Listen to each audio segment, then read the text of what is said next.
So looks like we're going.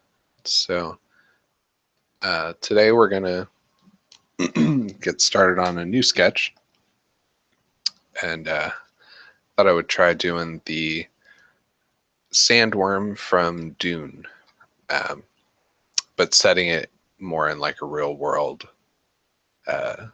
setting with maybe like a more Arab setting as opposed to a different planet, but keep a similar design going. So I've gathered a little bit of reference, and I'm just gonna check that. I got that on my other monitor, so I'm just gonna start blocking in some basic compositional stuff, and try to figure out where everything's going before we start getting too much into what it looks like.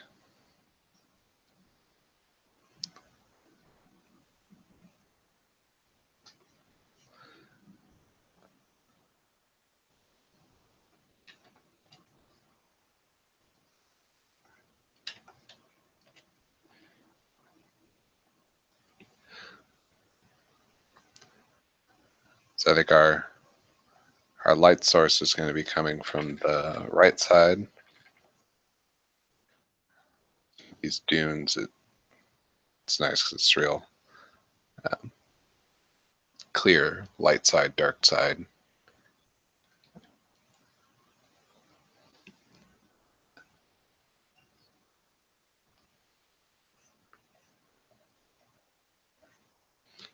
Uh,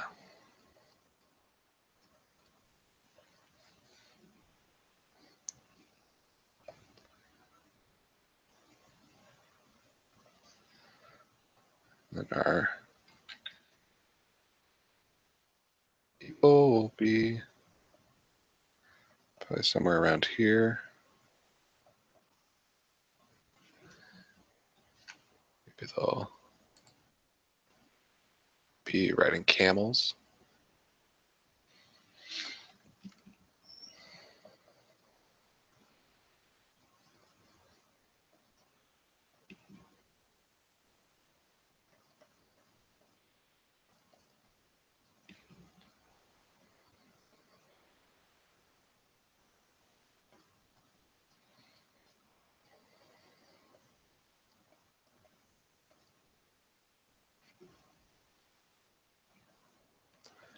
Camels are pretty fun to draw. They're weird looking creatures. If you get a chance to go to a zoo and sketch the animals, camels are always one of my favorite to draw. They don't move around a ton, so it makes them good subjects in that way. But they also just have a ton of personality.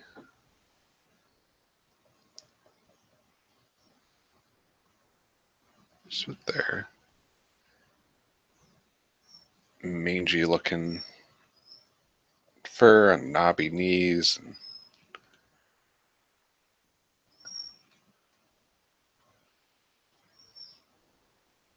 yeah, definitely. I like drawing the camels and the giraffes as well. I guess they have similar faces.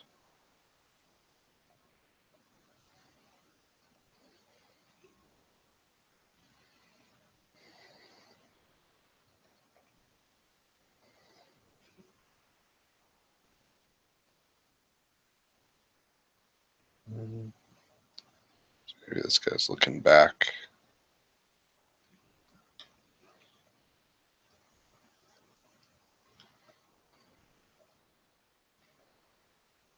Maybe the front guy hasn't even noticed yet, and he's still just kind of wearily going forward.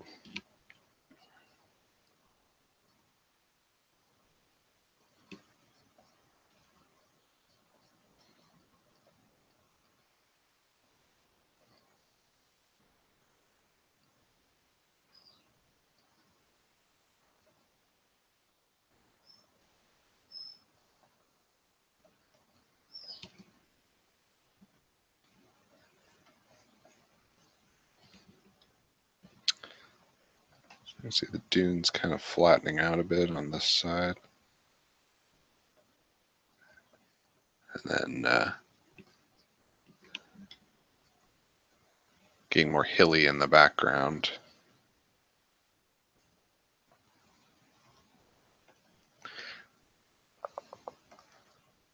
Start separating out some of this.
So I think the original sandworms, at least from the movie, have 3 little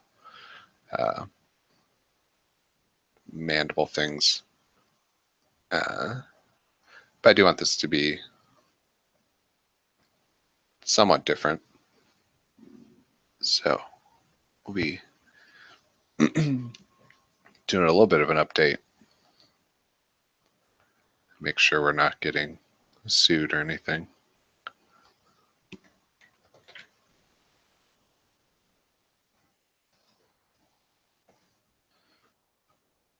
Have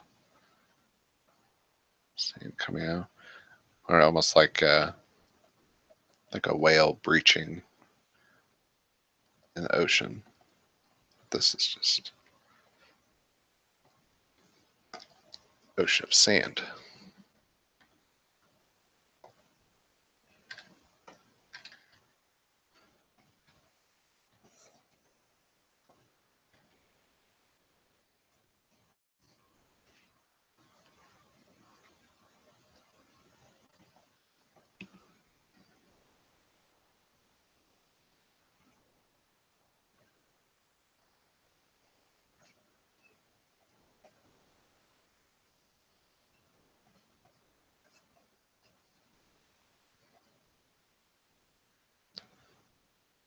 Let's see.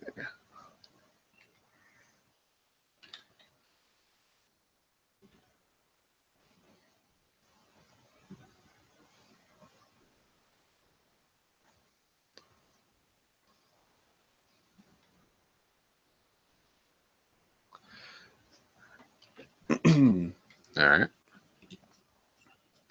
I do another one in the background here.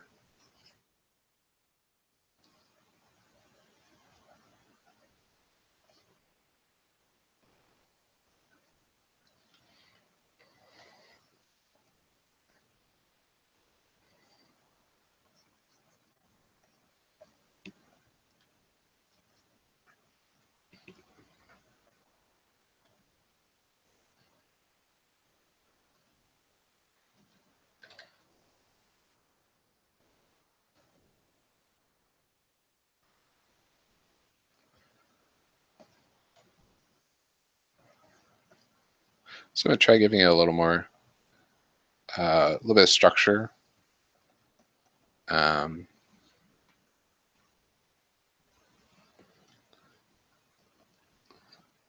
some spiny bits that I imagine I would use to kind of push itself.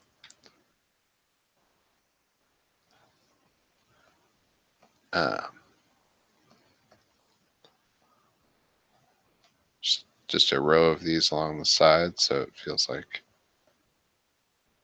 it has something that could propel itself underground, kind of grip onto the tunnels.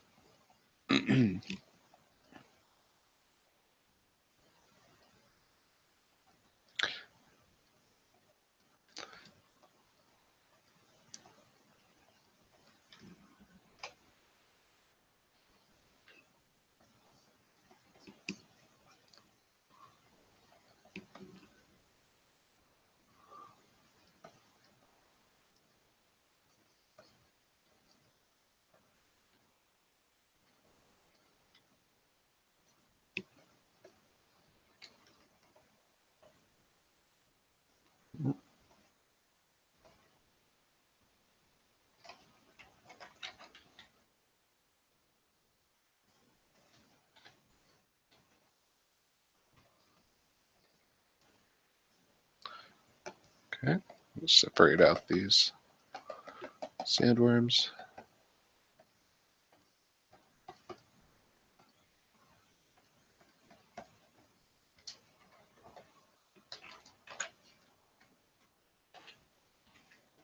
There. So now we have our ground plane, our creatures, and our foreground characters in separate layers. And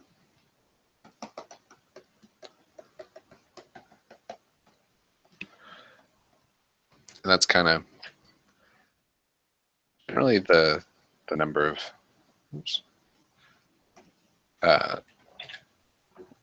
layers I like to have, not too many, especially for a sketch like this.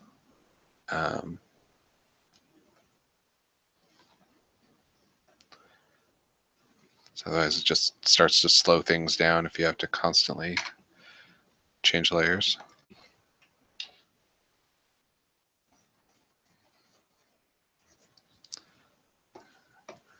I want to avoid that point where the layers become a hindrance instead of a handy tool.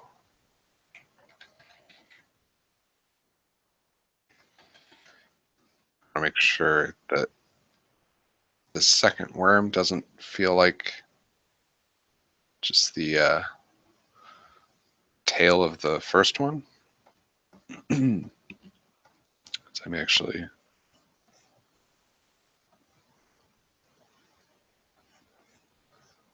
where I would work to continue it here a bit.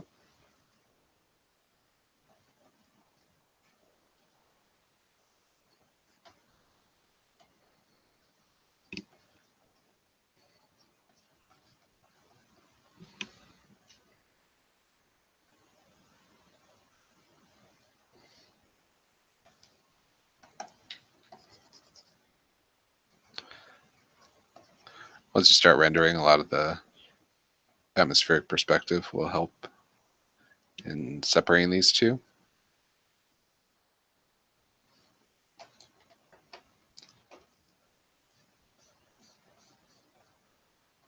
But I want to rely on that and make sure it's clear from the beginning.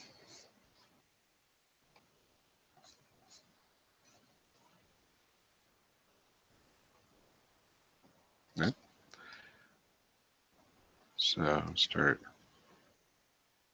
adding in some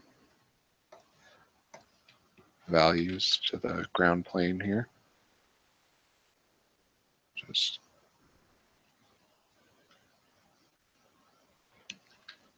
we'll simply separate the light side from the dark side.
Okay.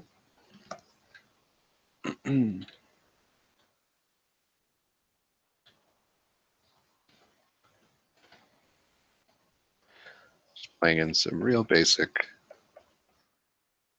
values just to separate everything out.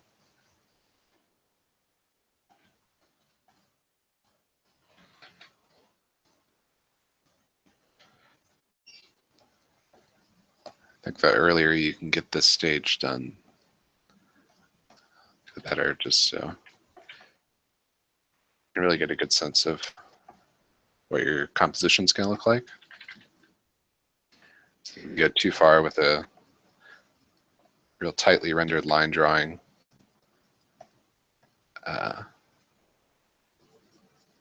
it can become difficult later to solve all these problems. You might realize that your composition has bigger issues than you thought when you're just looking at the lines.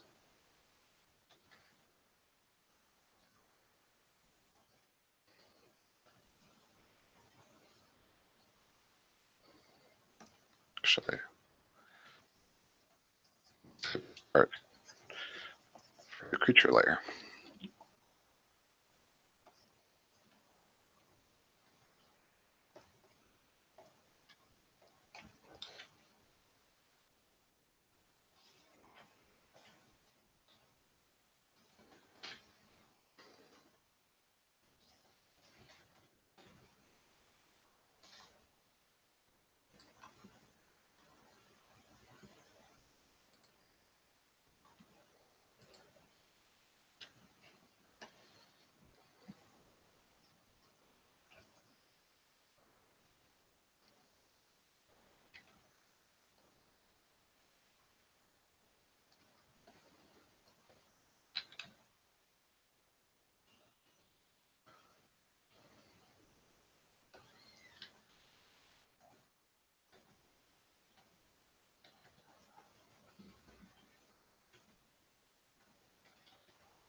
Oops.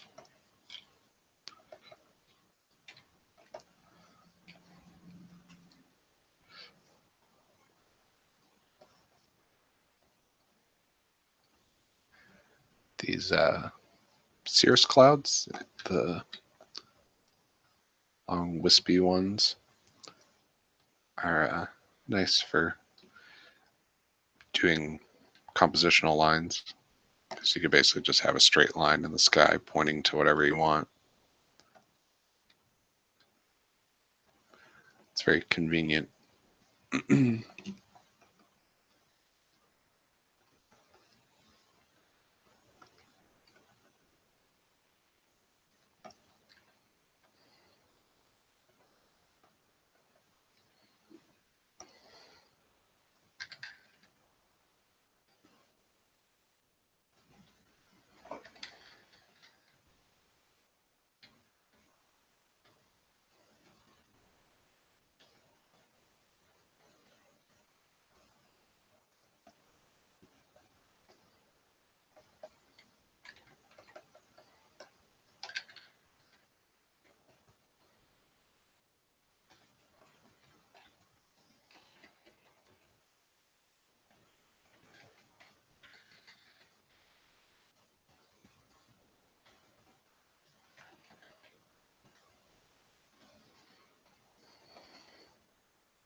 Okay.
All right.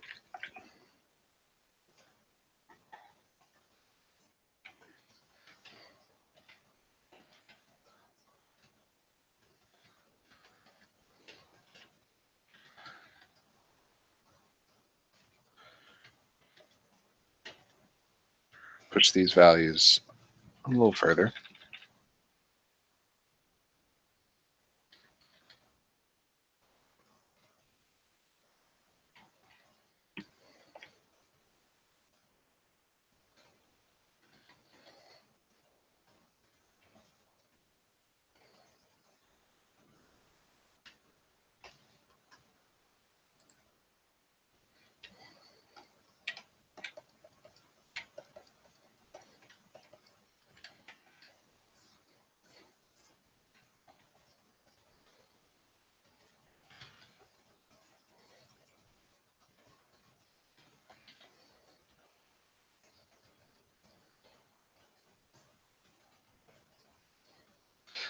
Now mind the Disney remixes.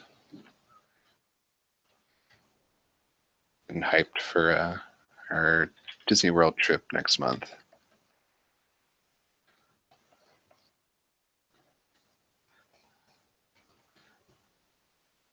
My family are big fans of Disney theme parks. So it's a fun trip.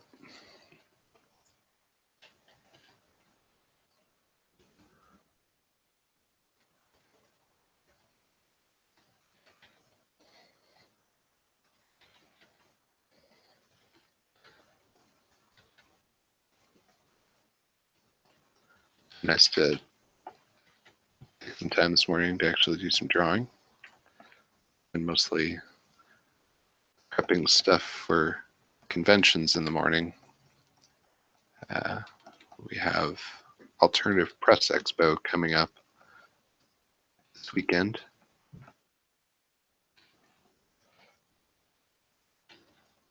And trying out a couple new things with their setup.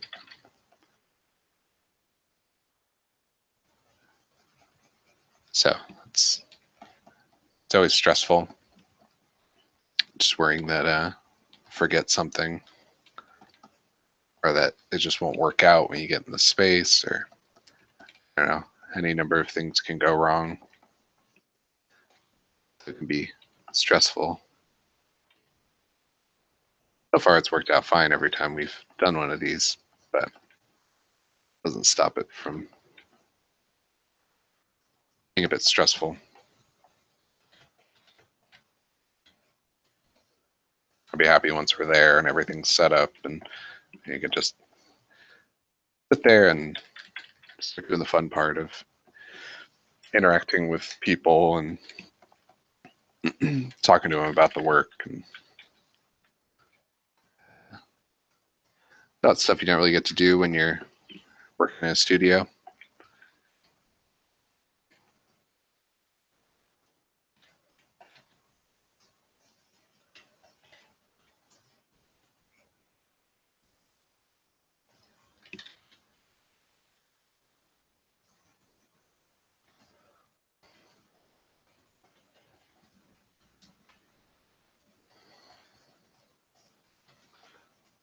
So locking in these value structures, trying to work on the composition as we're laying stuff in, not worrying about details at this stage. Just going back to reference and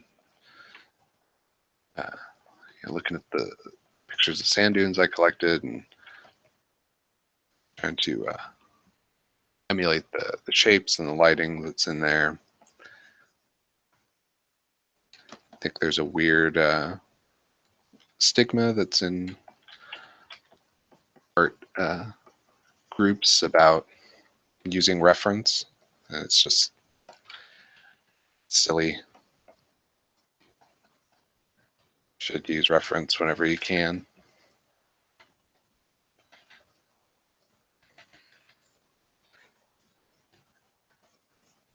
Need to be better about using reference, especially for figures. I'll definitely gather reference when it comes to like environments and animals and stuff, but then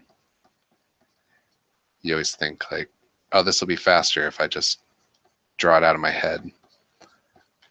But then you inevitably hit a part of the figure that looks weird or something. You just end up redrawing it a dozen times, trying to get it to look right.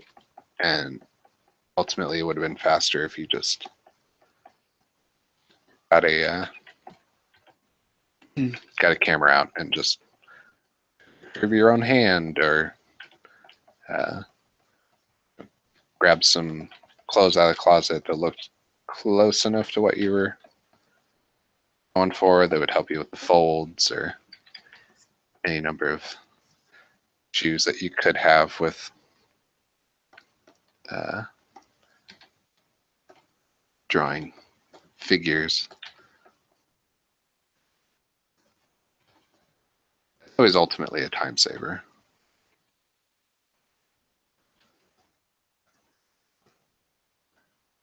There's no shame in it. But illustrators have been doing for as long as illustration was around. Fine artists before it, like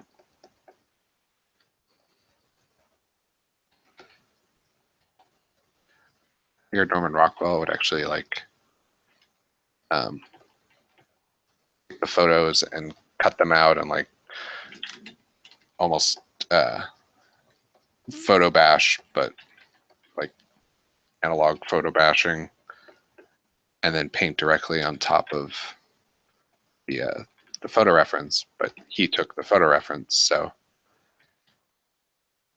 all his designs and models posed under his direction and everything. So all that matters is the final image. If that final image is good, nobody's really going to care how you got there.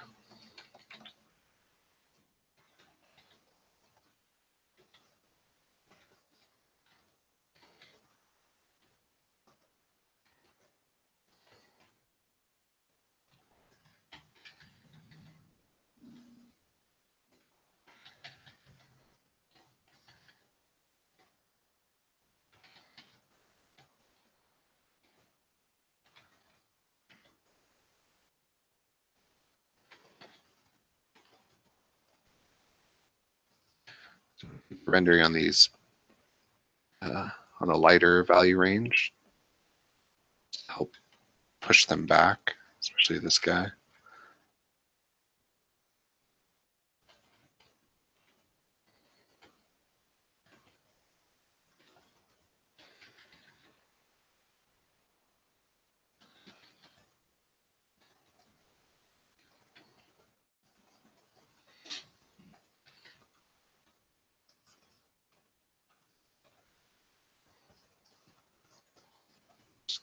Clean up the silhouette as I go.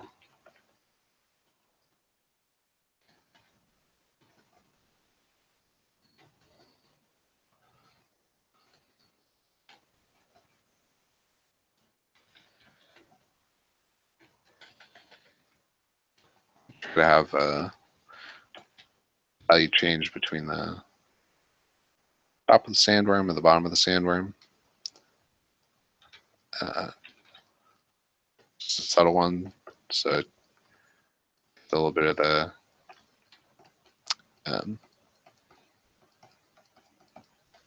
more natural look of like you see from snakes and fish and stuff, where their undersides tend to be lighter than the top parts of them.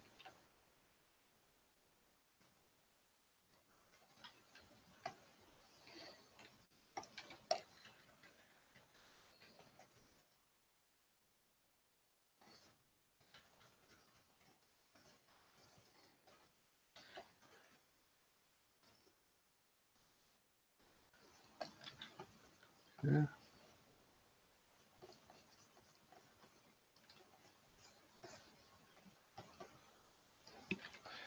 Get rid of some of these straight lines. Eventually there will be no lines in this, just value. You could do that by just keeping all your lines in a separate layer and then turning them off. I tend to just work right on top of them, and they just sort of disappear as you render. I don't know if that's the most efficient way to do it, but anything I can do to cut down on layers, I like to do.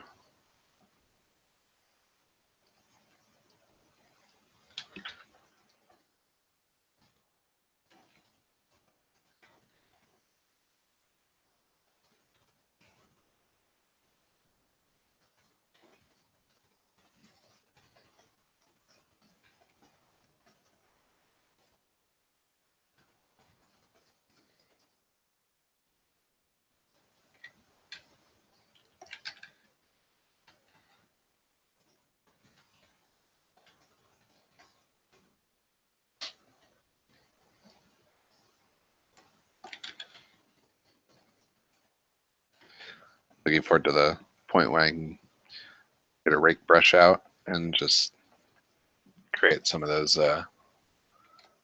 cool striations on the sand. But for now, it's just about getting the general shapes and the lighting to feel believable.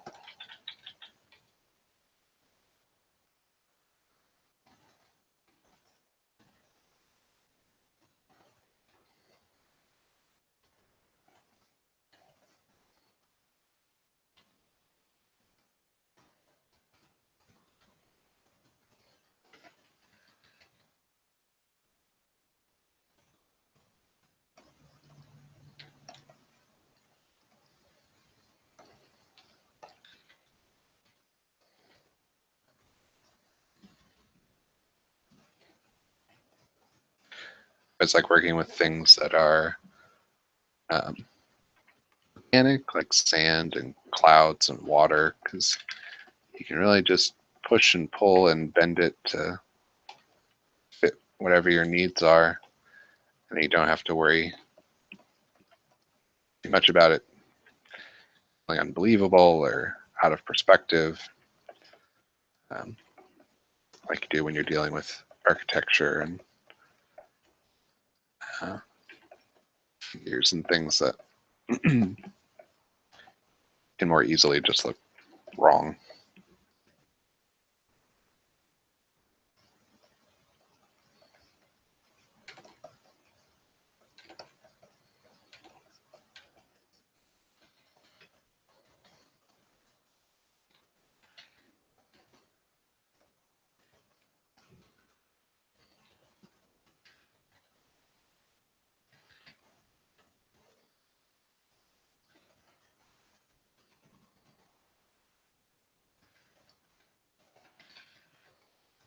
Foreground here, we can have a few more grassy plants.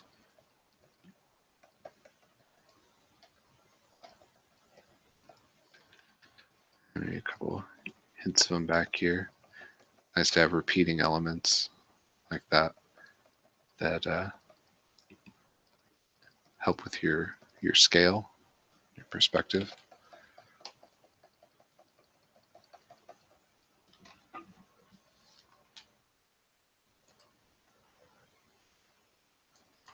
So,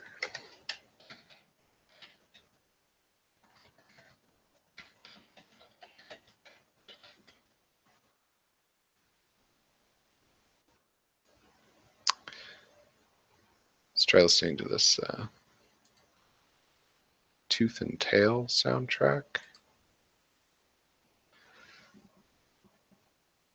It's by Austin Wintory, who did the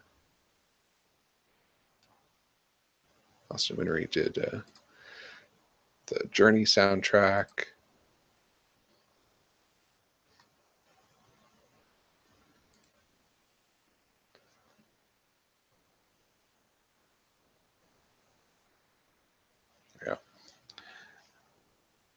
Yeah, so this is Austin Wintory. He did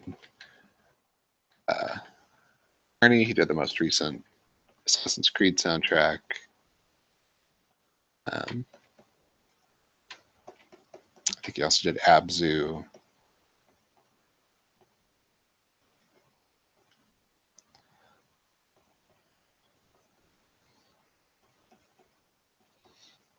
But this Tooth and Tail game looks interesting.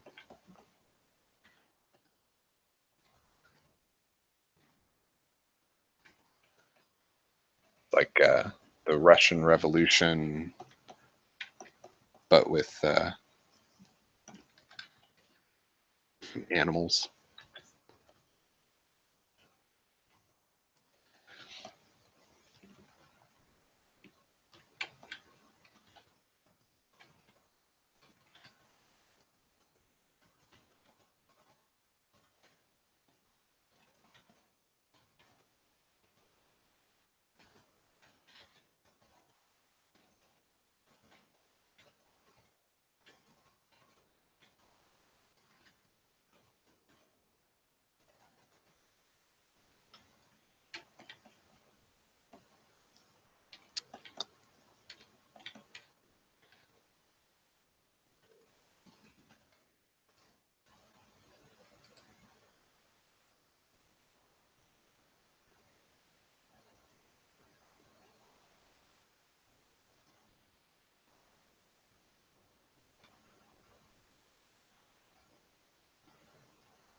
Not sure how much of a hard carapace I want to give these guys. I know in Dune they seemed a little more fleshy. Didn't have a whole lot of armored bits. I think it's okay if we take some liberties.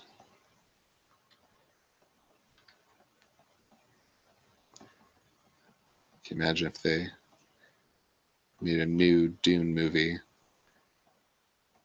They would probably cover that thing in a whole lot of superfluous details and just trying to make it feel big. This would be the go-to. You want something to feel large, just load it up with details.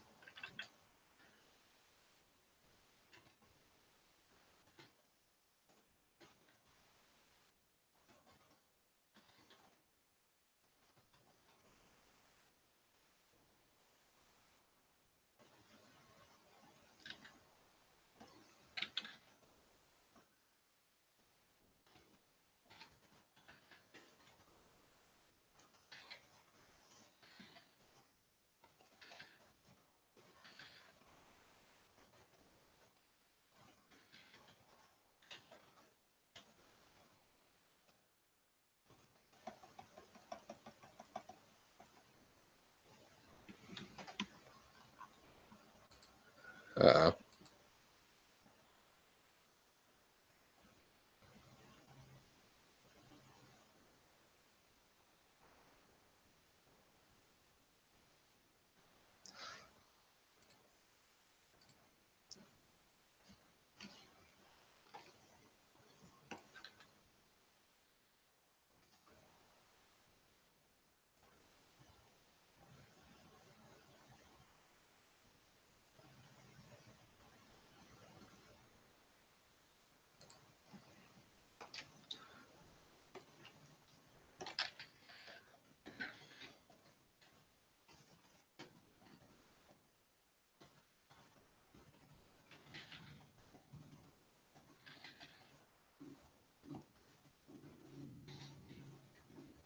Want these things to be picking up a lot of sand,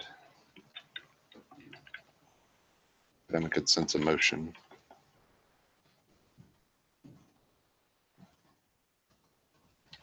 Probably faster if I use some kind of scatter brush, but having the control to just place every bit of debris.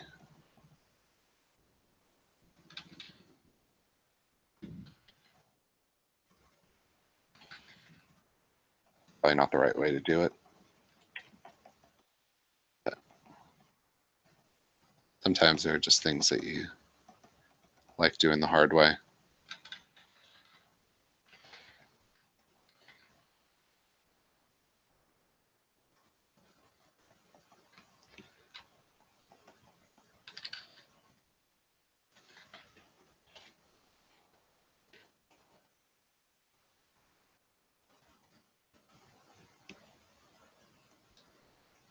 Make sure no part of this is getting too dark, because that will instantly push it forward. I want it to recede into the background. Just lighten the whole thing.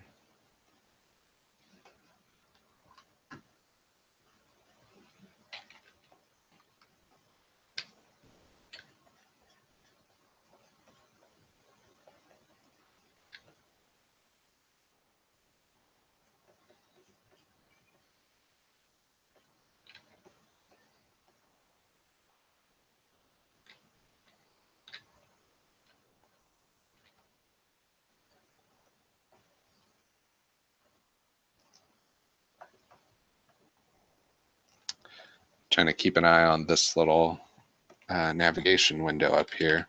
I don't think I really use it the way they expect to use it, to like zoom in and out and move your canvas around. I mostly just use it as a little thumbnail view.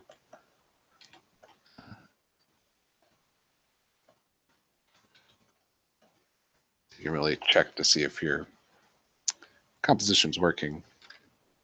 If it's not working at the small scale, and there's not much you can do to make it work at a larger scale.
can this foreground warrant a bit more attention.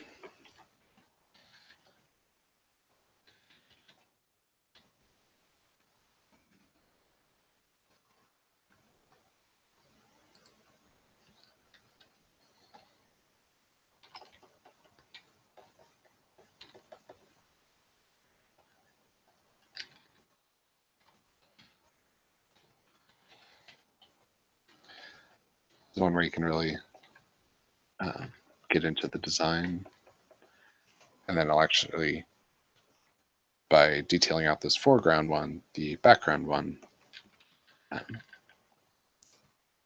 just be almost a silhouette, and your brain will just fill in the details.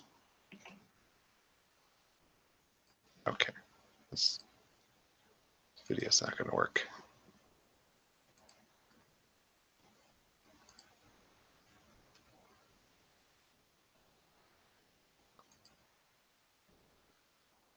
Too many ads.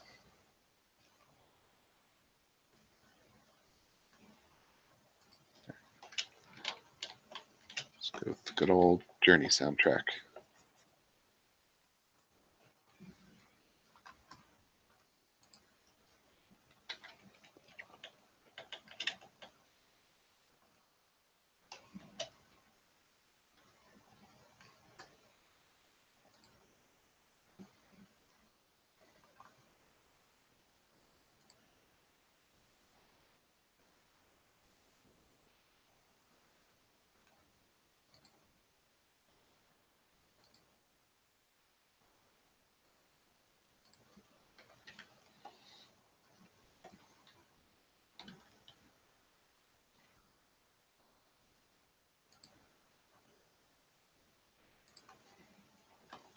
Okay.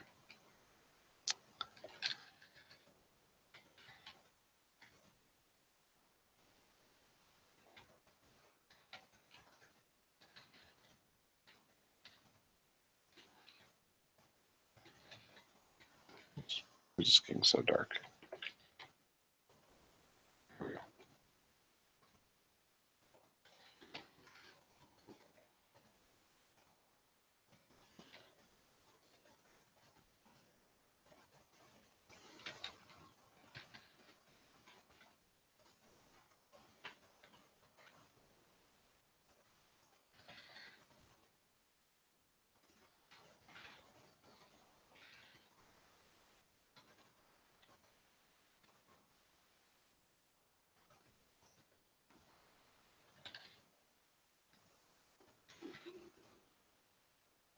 Let's start with just some general lighting on here.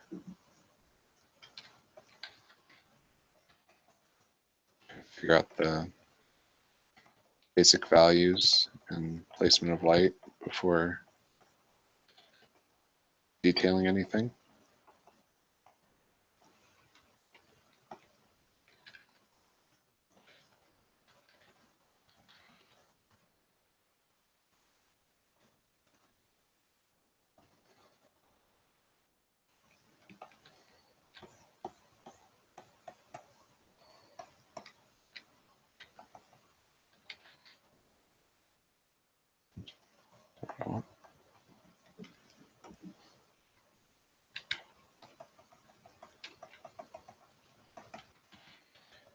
Out where this cloud of smoke is going to be before I start detailing stuff too much. I do that a lot where I'll completely render something and then realize I want to put a layer of fog or smoke or something in front of it, and you realize you've just spent a bunch of hours detailing something that you're now obscuring with some kind of fog or something.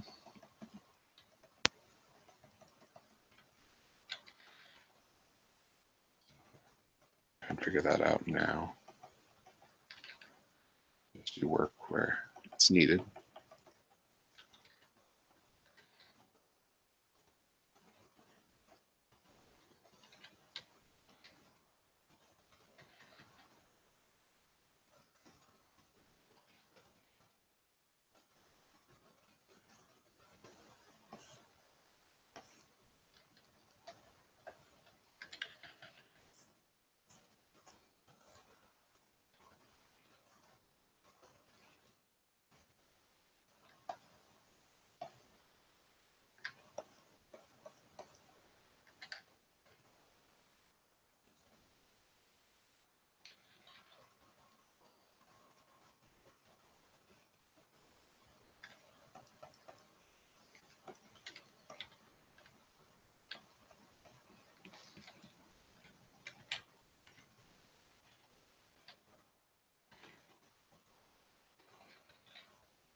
see what we can do with the brush here. I really need to go through here and organize this because like 90% of these I never use. And it just makes it hard to find the small amount that I do use.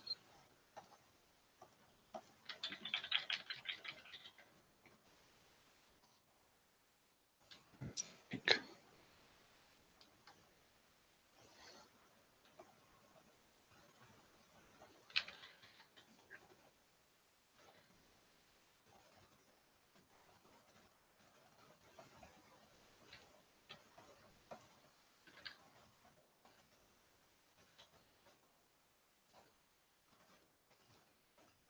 So hopefully this will just kind of be a textural base and refine later.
Back to our regular brush.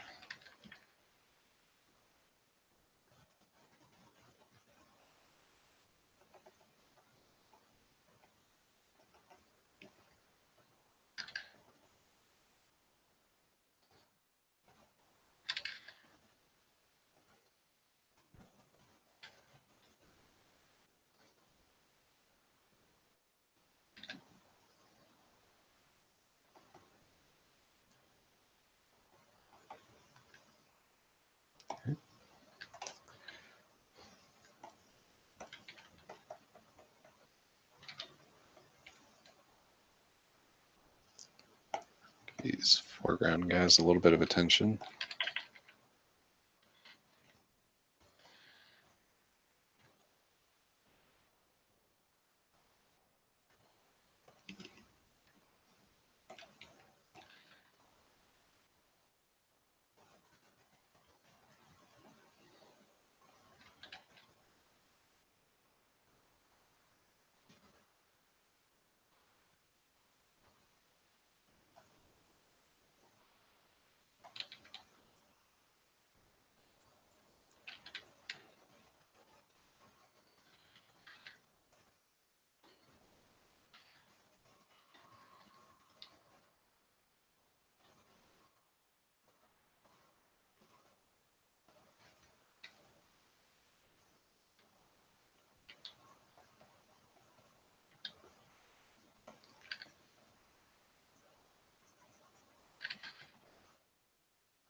Probably want to go in and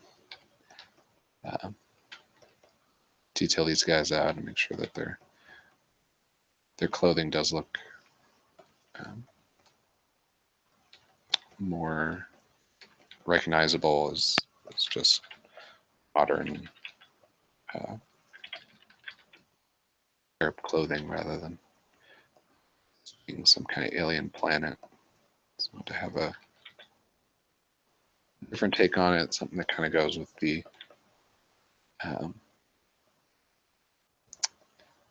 monster world that I'm working on.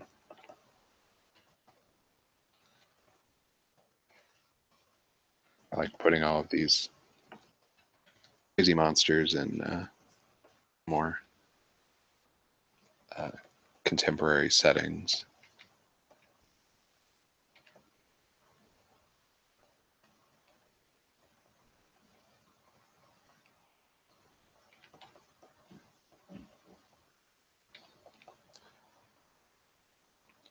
Having sort of a set that's like a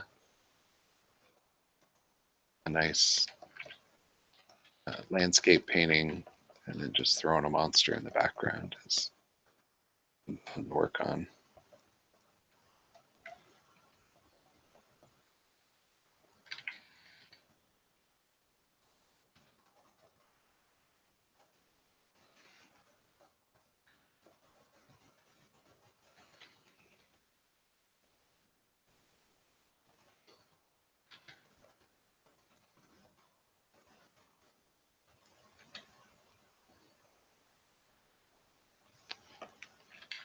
Remember what a camel's tail looks like.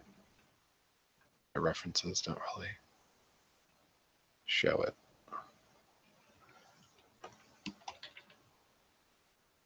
It's a thin thing with a little tuft of hair on the end.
I don't want anything in the image that goes to a pure black. I feel like there's a lot of sand and dust in the air, so it tends to obscure things and make it so it doesn't actually get dark.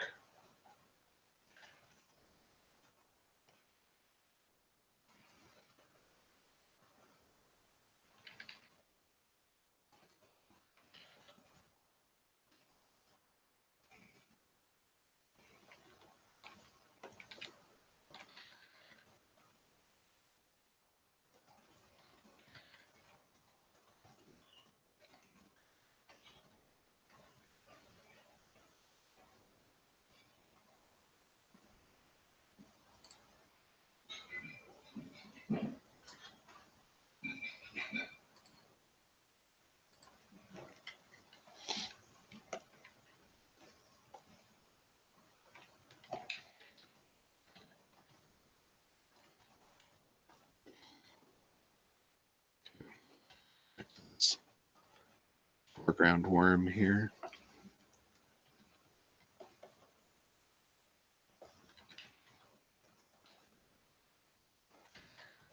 Sort of figure out your value range. Like this is the lightest I can go, and this is the darkest I can go, and still have it feel like it's in the right plane of perspective. It's a lot easier to then just start rendering.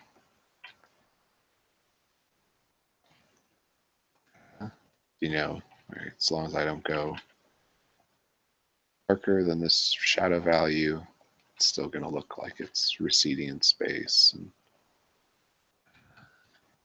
you can just kind of detail out to your heart's content. And it's not really going to change this small thumbnail view much. And that's good. Like once you get the thumbnail looking the way you want, all the detailing you do really shouldn't affect it. That's kind of where we're working now, is just trying to get this tiny little view to look good. And once that looks good, then you're free to detail to any level. And it shouldn't affect that as long as you're sticking to the same value structures.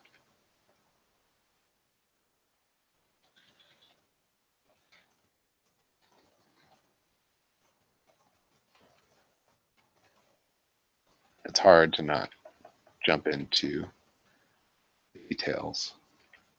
I love rendering out stuff, and that's a lot of the joy of painting, is making something look real. Of getting in there and something that started from nothing, and then making it feel like a believable creature. You can be patient and nail all of the first your composition, and then your values and lighting and everything. All that detailing at the end will work so much better.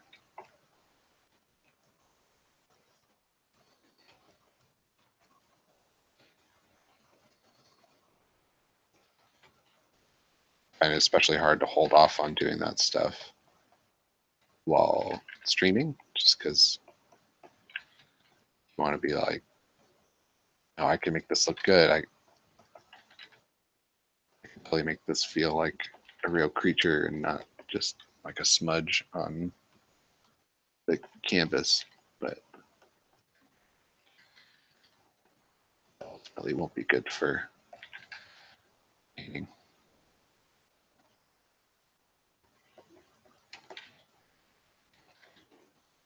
Skip any steps.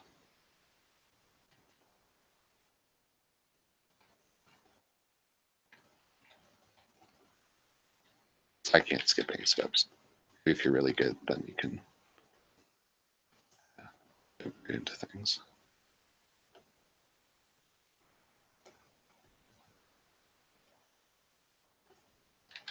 If you see like James Gurney and stuff, the number of things they go through before they even get to painting is amazing. He's like building maquettes out of clay and cardboard and stuff to photograph. He's doing dinosaurs and things. He's actually like building a model and then lighting it and shooting it for reference. And it's pretty crazy, considering I have a hard time just pulling out a camera and taking a picture of my own hand to use as reference.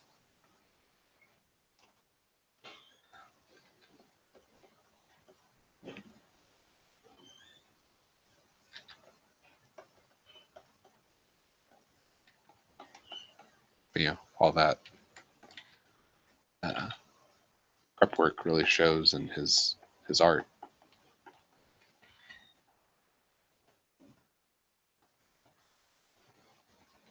Those Dinotopia books feel like real places, and he's able to have a dinosaur next to a person and have them feel like the same level of believability because he shot reference of both.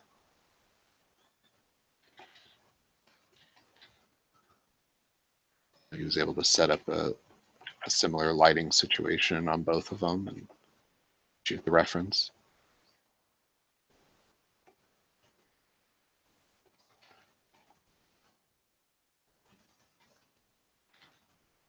and they feel like they're in the same world because they, in a way, they were both in his studio.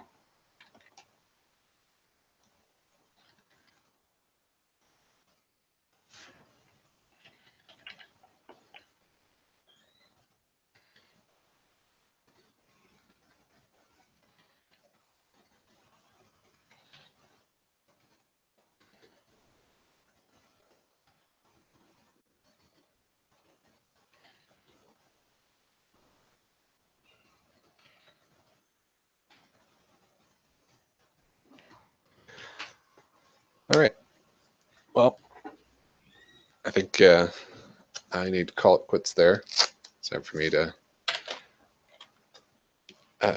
eat breakfast and head into the studio and do some work on